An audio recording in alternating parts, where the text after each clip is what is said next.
Sairam students, today we'll begin with a new lesson from your textbook First Flight, and the name of the lesson is The Proposal, written by Anton Chekhov. Let's read something about the author. Anton Chekhov, born on Jan 29th, 1860, he passed away on July 15th, 1904. He was a Russian playwright and a short story writer who is considered to be among the greatest writers of short fiction in history. His career as a playwright produced four classics, and his best short stories are held in high esteem by the writers and critics. This lesson, The Proposal, originally titled A Marriage Proposal, is a one-act play, a farce by the Russian short story writer and dramatist Anton Chekhov. It was written in 1888-89. The play is about the tendency of wealthy families to seek ties with other wealthy families to increase their estates by encouraging marriages that make good economic sense.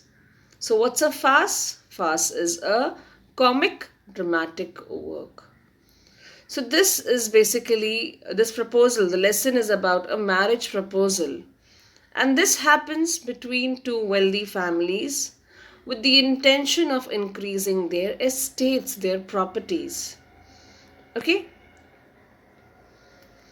Ivan Lomov, a long-time wealthy neighbor of Stepan Chubukov, also wealthy, comes to seek the hand of Chubukov's 25-year-old daughter, Natalia. So they are neighbors, Lomov and Chubukov.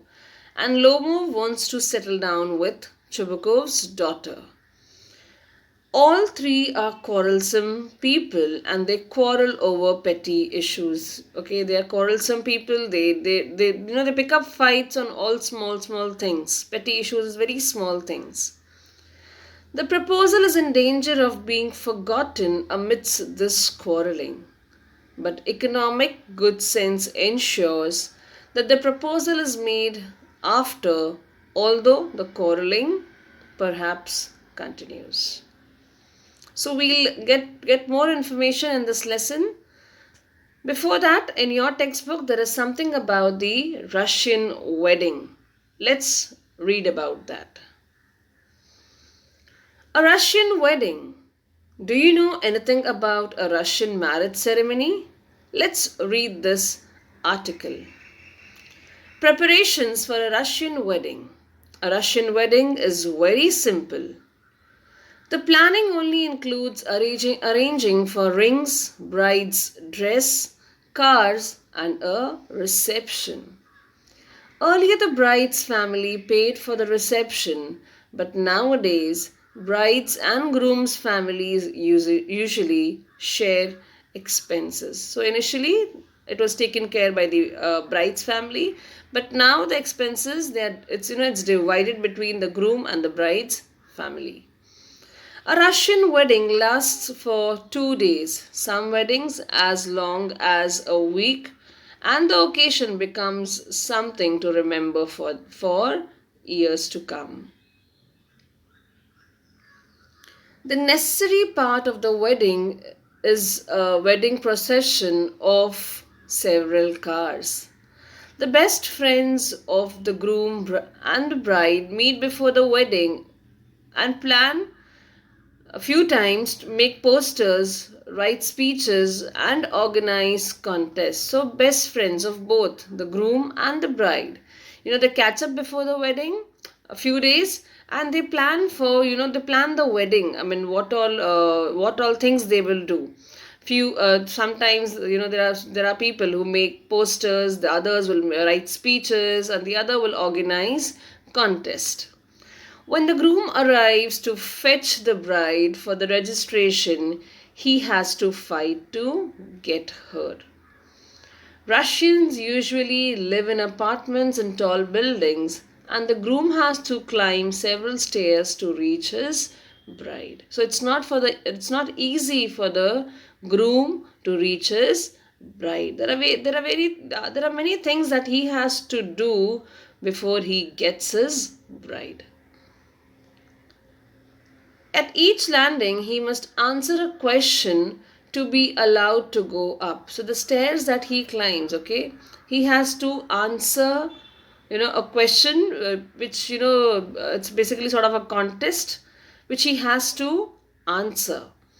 The bride's friends ask difficult questions, sometimes about the bride, sometimes just difficult riddles. And the groom must answer with the help of his friends. For example, he may be shown few photos of baby girls and he must say which one his bride is. If he guesses wrong, he must pay cash to move ahead. So there are various riddles, in the form of photographs shown, and the groom has to identify who his bride is. And basically, the photographs are of the bride when she was very, very small. So he can take help of his friends to answer the set of questions which the bride's friends have prepared. And if he fails to answer, he has to pay cash to move ahead. After the marriage registration, the newly married couple leaves the guests for a tour of the city sights. After 2 to 3 hours, the city tour of the couple arrives at the reception. The couple sits at a specially arranged table with their family, friends, and invited guests. So immediately they leave for the city tour and then they come back for the reception. The reception starts with toast to the couple. A wedding toast is a custom where a close friend or a relative of the groom or the bride says a few words to wish the couple. Then everyone raises their glass of wine and drink it up at the same moment. So what is to raise a toast is basically you raise your glass of wine and you praise the couple, you praise the person about whom you wish to talk. So here any person from the bride's or the groom's side will raise a toast and speak about the couple. The groom is then asked to kiss the bride. After a few toasts, people start eating, drinking, and generally have fun. After some time, the bride gets stolen. She disappears, and when the groom starts looking for her, he has to pay a fee. Usually, it is his friends who steal the bride. So, after all this thing, the bride disappears, and the groom has to search for her. And who does this? Basically, it's the groom's friends who, who hide the bride. And then to get his bride, again, the groom has to pay some amount. Usually, it is his friends who steal the bride. Then there are the bride's friends. They steal the bride's shoes. The groom must pay money for the shoe too. The guests enjoy watching these tussles and continue parting. So these are small customs and traditions which are a part of the Russian wedding. And people and the guests who are a part of this ceremony, they watch these tussles. Tussles is fight, but here it's a happy fight. Okay, and they continue parting. So students, just keep a book and a pen handy. We will now begin with the lesson. Okay, and jot down the meaning of the hard words explained over here. Characters. We have Stepanovich Shubakov, who is a landowner. Natalia Stepanova, his daughter, 25 years old. And Ivan Vasilovich Lomov, a neighbor of Shubakov, a large and a hearty but very suspicious land owner. Okay, So here we have the three characters, the only characters of this lesson. A drawing room in Shubakov's house. Lomov enters wearing a dress jacket and white gloves. Shubakov rises to meet him. So what can we see? Okay, it is Shubakov's house and Lomov enters and he is wearing a dress jacket and white gloves. And Shubakov, he gets up to meet him. Shubakov, my dear fellow, whom do I see? Ivan Vasilovich? I am extremely glad. Squeezes his hand. Now this is a surprise, my darling. How are you? Okay, so he gets up and then what does he say? He says, okay, I am so happy to see you. Whom am I seeing, by the way? It's Ivan Vasilovich, and I'm so glad on seeing you. And these things, if you see the lines in the bracket, basically they are the actions done by the characters. So here what is the action? Squeezes his hand. So it is Shubakov who squeezes Lomov's hand. And then he says, it's a surprise, my darling. How are you? Lomov, thank you. And how may you be getting on? He says thank you. And then he says, how may you be getting on is basically, how is everything? How is your work? How are you, how is everything going on? Shubakov, we just get along somehow, my angel, thanks to your prayers and so on. So here, he is addressing Lomov in a very nice way. He calls him his darling, an angel. Okay, so then he says, my angel, everything is absolutely fine and thanks to your prayers. Sit down, please do. Now you know you shouldn't forget all about your neighbors, my darling. My dear fellow, why are you so formal? Why are you so formal in your get-up? Evening dress, gloves, and so on. Can you be going anywhere, my treasure? So then he says, sit down. And then he questions, why are you, in such a formal get-up? Why are you wearing a formal dress? You're wearing an evening dress. You have your gloves on. So where are you going? Are you going anywhere, my treasure? So treasure again means my dear. Okay, so he is using all possible adjectives to address Lomov. Lomov. No, I have come to see you, honored Stepanovich. Then he says, no, I'm not going anywhere. I've come to meet you. Chubukov. Then why are you in evening dress, my precious? As if you are paying a New Year's Eve visit. Then he questions, okay, you've just come to see me. Then why are you wearing this evening dress? My precious again is my dear. As if you are paying a New Year's Eve visit. It feels as though you've come to see me for the New Year's Eve. Lomov. Well, you see, it's like this. Takes his arm. I've come to you, honored Stepanovich, to trouble you with a request.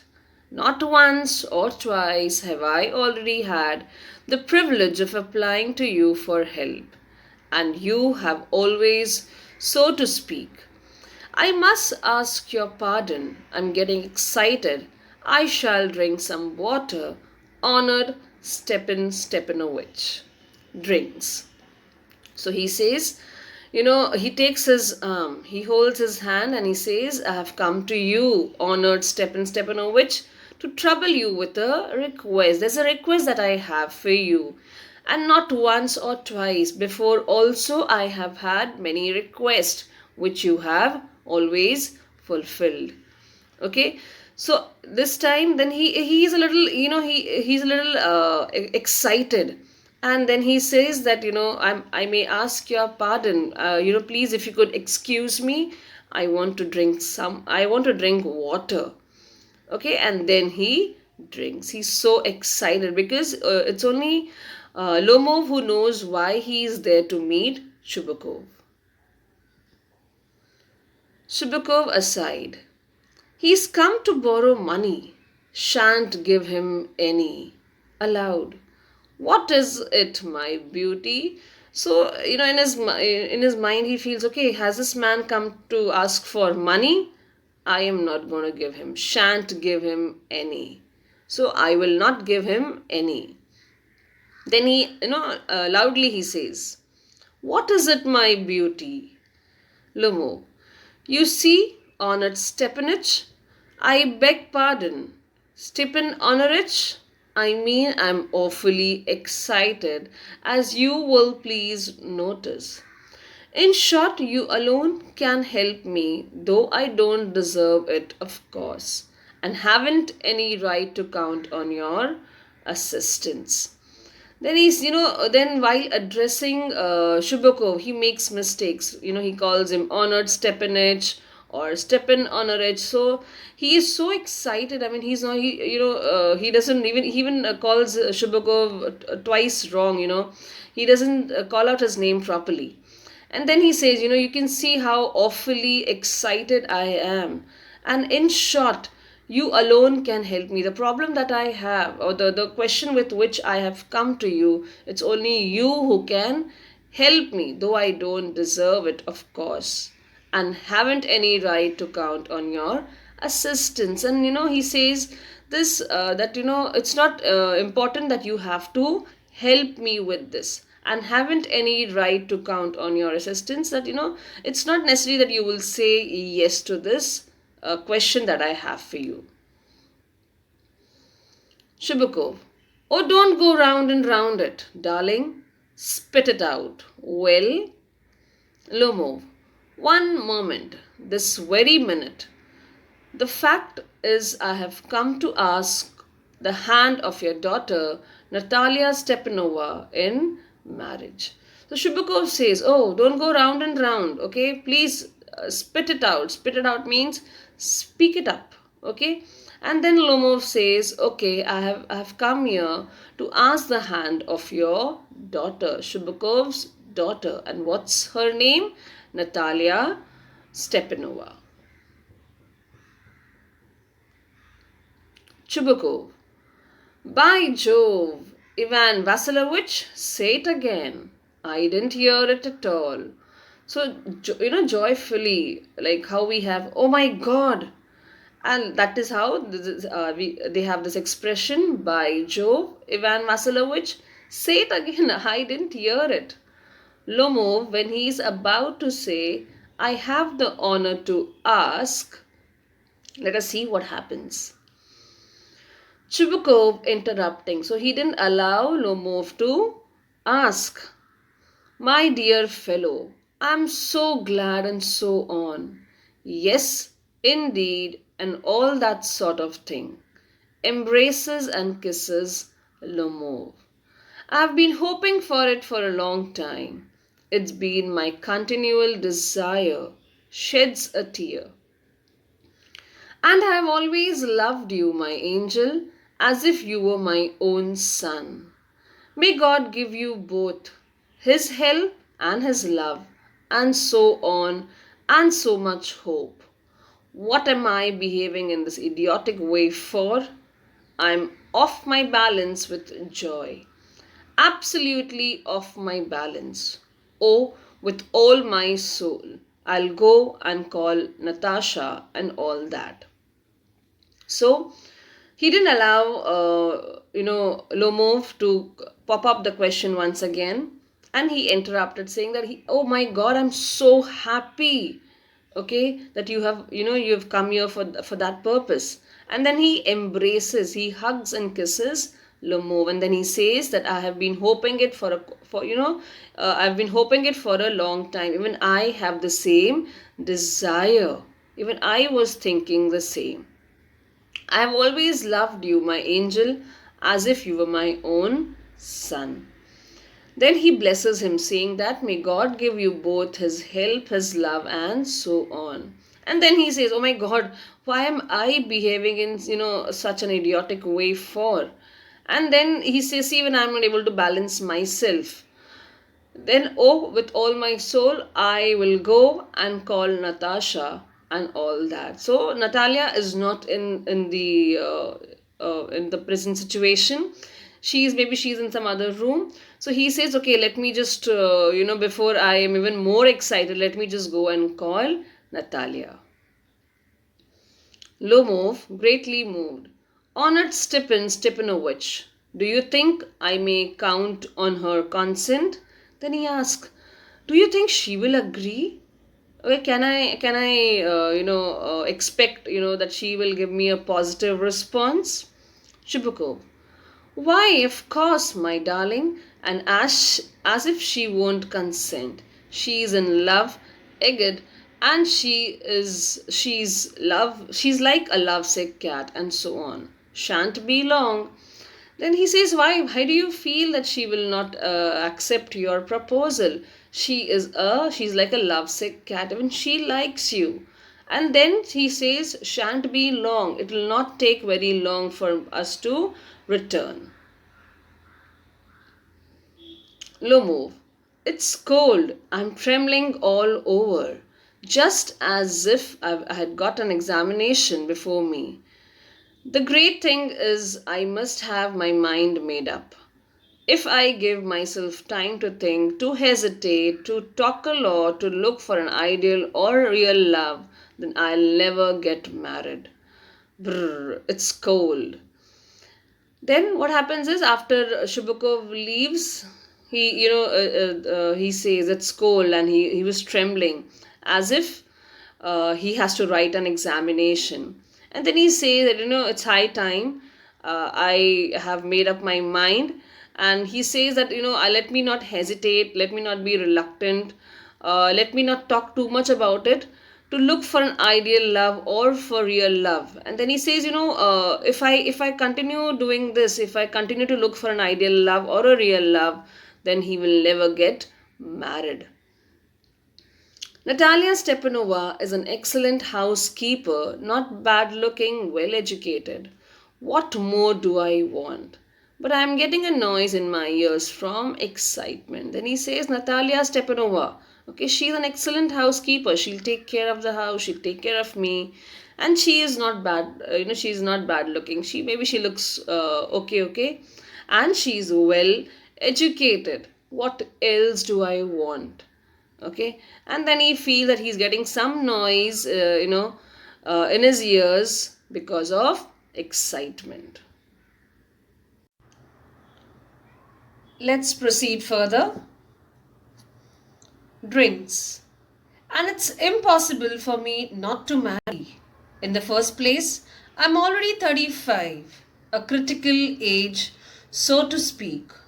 In the second place, I ought to lead a quiet and regular life. I suffer from palpitations.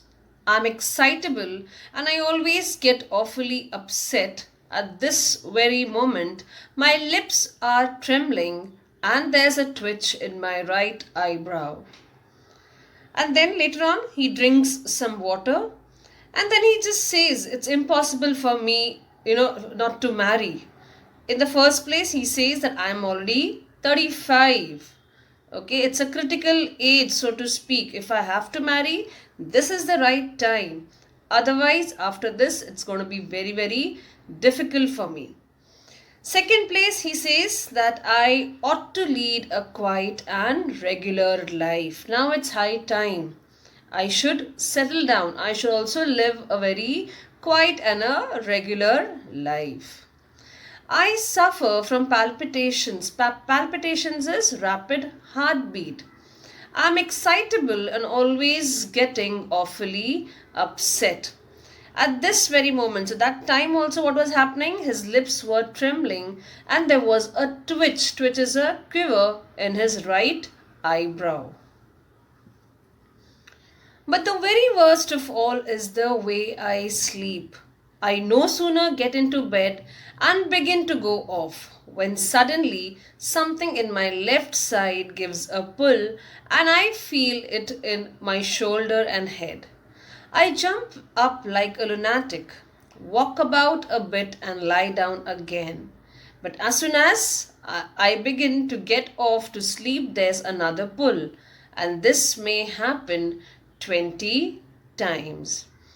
So he says that, the worst of all is the way I sleep. What happens is, no sooner he gets into the bed, he begins to go off. He dozes off.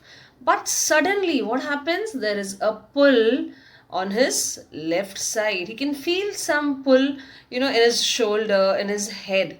And then what happens? Because of that pull, he jumps up like a lunatic. Lunatic is a mad person, and then walk about a bit and lie down again. Then after that pull, when he wakes up, he walks in the room for some time and then again he goes off to, again then he lies down to sleep. But as soon as he goes, he tries to sleep, he can feel another pull. And this happens for some good 20 times. So when he was just thinking about all these things, he was just trying to understand the negatives, the negative things in him. Okay, his age is 35, his lips were trembling, then he faces and he suffers palpitations. So he was just trying to understand, okay, fine, this is the time when I should settle down. If not now, then future it will be even more difficult for him. And when he was just thinking about all these things, what happens is Natalia Stepanova comes in. She comes into the scene.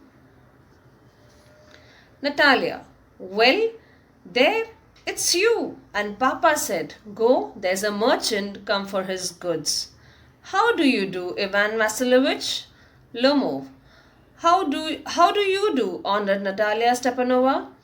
Okay, so as soon as Natalia sees Lomo, what does she say? Oh, it's you. Dad said that there's a merchant who has come for his goods. Okay, then she asks, how are you, Ivan Vasilovich? Then Lomo asks her, how is she doing? Natalia, you must excuse my apron and negligee. We are shelling peas for drying. Why haven't you been here for such a long time? Sit down. They seat themselves. Won't you have some lunch? So Natalia, when she comes, she says that please excuse me for my apron and negligee. Negligee, she's talking about the nightwear that she was wearing. And then she also says that excuse me for the apron. Now what's an apron? Basically, when people cook or any meal, so at that point of time they wear an apron so that they can protect the dress that they are wearing. So she says that she was shelling peas. Shelling peas is extracting peas for drying. And then she asks Lomov, where have you been all this while? Okay, you haven't come to our house for quite a long time. Sit down. And then she asks, won't you have some lunch? Lomov, no thank you. I have had some already. So he says, no thank you, I'm done with my lunch. Natalia, then smoke. Here are the matches. The weather is splendid now. But yesterday it was so wet that the workmen didn't do anything all day. How much hay have you stacked? Then she said, okay, fine. If you don't want to have your lunch, you can smoke. Here are the matchsticks. And then she says the weather is splendid. The weather is awesome. But yesterday it was so wet. Yesterday it was raining and the workmen didn't do anything. And then she inquires how much hay has Lomov stacked. Just think, I felt greedy and had a whole field cut, and now I'm not at all pleased about it because I'm afraid my hay may rot. Then she said that, I felt greedy. I have cut, I asked my workmen to cut the whole field. But now I am not happy about it. Why? Because I feel because of this rain, the hay may rot. I ought to have waited a bit. But what's this? Why are you in evening dress? Well, I never. Are you going a ball or what? Though I must say you look better. Tell me, why are you got up like that? Then she says, I should have waited. I shouldn't have cut hay so early, so soon. Then her attention goes towards Lomov's dress, and she again inquires, "Why are you in your evening dress? Are you going for a dance party?" Then she says, "Oh, you look better in this. But what's the reason? Why are you wearing this dress?" Lomov, you see, honored Natalia Stepanova, the fact is, I have made up my mind to ask you to hear me out.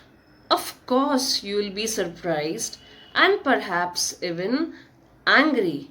But, uh, aside, it's awfully cold. Natalia, what's the matter?